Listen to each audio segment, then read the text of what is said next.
space. It's a very Magnus position, isn't it? I mean, you talk about kind of position that Magnus plays better than anyone in the history of chess. It's this kind of position where, yeah, maybe it's even, maybe it's even. I do actually still like white a little bit because I think his plan's maybe a little bit easier to play, but it should be even. But Magnus just knows all the right plans. And here he goes, he starts to manoeuvre around. But Sam's playing very ambitiously with this pawn move, so it shows at least he's going for some activity as well. Where's that knight going? I mean, I would have moved that knight the other way and try to bring it to the centre, like d3. So I'm thinking, okay, is it heading towards the right-hand side, David? Possibly. It looks weird to me, that move. But is the idea to perhaps just trade off bishops? But I thought if he goes to b3, it has a better route, the knight. Maybe we could show that, like either there or even back to c1, and I want to try and bring it to the centre. So I'm surprised that the white knight went that way. Yeah, this is actually the dream square, for example, just giving white a few moves here. This structure, the Carlsbad structure, as they call it, you can actually search that, I think, as well on Chessable, where you have two pawns. They act as a perfect shield for the white knight, and the white knight is flexible to jump towards the black pawns on this flank or to jump towards the centre. So, as Simon mentions, that traditionally is the ideal square for the white knight. So it is slightly surprising to see Magnus go the other way. And from this square, it actually takes 4 moves to get back to the ideal d3 post. So he's not going in that direction, definitely. And maybe that means he's going... OK, no, Magnus continuing to play on both flanks. He kind of keeping us guessing, keeping his opponent guessing. Maybe the white knight is going towards this side to start annoying the black king. But first, Magnus kind of begins by undermining this black pawn. I don't think you want to trade pawns here because it only opens up the white rook. And also you're left with this one isolated pawn. The downside is if you bypass white's pawn, then any endgame now is going to be very dangerous for black. This pawn is only 2 squares away from promotion. If you can imagine white's knight, I know it's on the other side of the board right now, but if the white knight picked itself up and plonked itself here maybe in an endgame, going after black's pawn, then it would be really dangerous. I've seen Magnus win countless endgames once his pawn gets this far forward.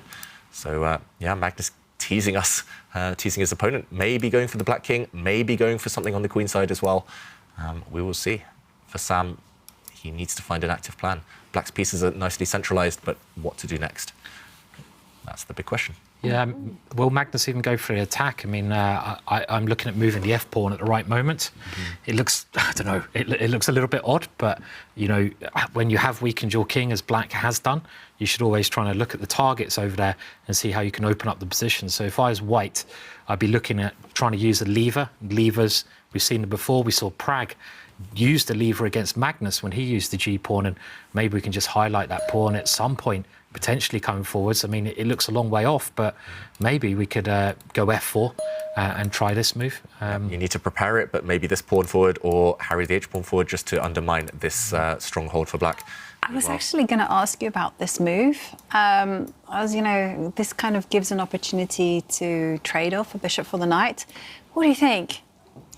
I don't think I would, personally. I don't think he'll ever really take it. He's hinting at it. And I think it's more that this is an outpost for his pieces, and it's an annoying outpost. He wants to destabilise black's pieces along this diagonal. He's also stopping Sam doing anything, because the one pawn break Sam has is that e-pawn in the centre of the board. And he's basically, Magnus has ruled out this push now, because then you can take the knight off the board and you just win a pawn. So maybe Magnus's idea, stop black's play, build up slowly.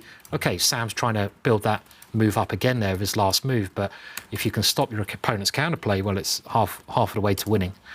Yeah, and this pin is annoying, but for now, black can deal with it. For example, if the white queen comes out, try and add pressure on this diagonal, black's rook will just come back and guard the black knight. And the reason I say I don't think any trades will happen here is because, OK, even if the queens come off, suddenly white's knight is just on a terrible square, dominated by the black bishop. Black's bishop controls a lot of squares right now. So I think Magnus just wants to use his pieces to annoy black more than anything. In the current position, I wouldn't be surprised if he brings his queen out to the one side and then starts to maybe bring this rook to the centre, maybe by lifting his rook up and doubling up on this file, or maybe just centralising his rook first of all, in case black does try and break at the wrong moment. Yeah, really tense, really strategic middle game, and chances for both sides, but who knows who's better? Who knows who will kind of navigate this type of position? I mean, you could go for this knight check and move the h pawn if you want to go completely sort of randomly attack with just your knight and pawn. Yeah. So it doesn't look like it should work. But I mean, there's some weird ideas like that floating about as well. So yeah, you know, it's always really interesting watching Magnus play his position, because I wouldn't have expected Magnus to put his knight over here. Yeah. So what's his plan? I'm kind of still a bit like, oh, I don't know. Maybe that knight should be in the centre, but yeah, we'll see. I mean, if it was anyone other than Magnus, I would maybe be slightly critical that he's being inconsistent, kind of playing on one side, brought his knight to the king side, and then kind of playing on the other flank. Yeah, I mean, it all depends on the next few moves. Maybe he's got a big master plan up his sleeve that we've struggled to see yet. Maybe you're right, Simon. Maybe he'll suddenly launch some attack against the Black King, but it doesn't feel like the Black King is too... It seems very solid. Scared right now. Yeah, very hard to attack it with just the knight. But you know, you can maybe again try to stretch Black a little bit. Your idea, David, of doubling rooks seems very sensible as well. I think here, but lots of twists. And still prefer white. I think. Jovanka, would you take white here? Or? I like white. I just think this is the Magnus type of positions. And you were also talking about pawn breaks. I'm also very tempted to not just soften up the pawns on the right side, but also maybe try to have it all, and maybe even at the right time prepare a pawn break in the middle of the board. And we can see on the camera that Sam isn't actually that happy either. He's shaking his head. Yeah. That's the thing. If Sam kind of could control his emotions a bit more, I think he would maybe even already be top 20, top 10 in the world, maybe. He's been a phenomenal player for so long now. Just one established 27-plus player, but I think he could go even further. Just sometimes it's the moments like that. Whenever I've played him, sometimes I just notice he's not happy, and that just gives me a confidence boost. And I've played against that a few times to beat him even. And do you think psychology is very, very important then? Because you're mentioning there, it's helped you beat Sam in the past, and that's psychology, really, realising your opponent's weak, giving yourself energy. I mean, I think it's a really underrated thing in chess in general. Not many books are written about psychology, and at the end of the day, it's a mind sport, right? So it must be important. I know it's something he's worked on. He's much better, much more stable, kind of much more kind of focused now than he used to be. I mean, one of his coaches, Jakob Agard, I mean, one of the greatest chess authors out there, chess coaches, and that's something they've worked on, the psychology. But yeah, it can always be improved, right? Nobody's perfect.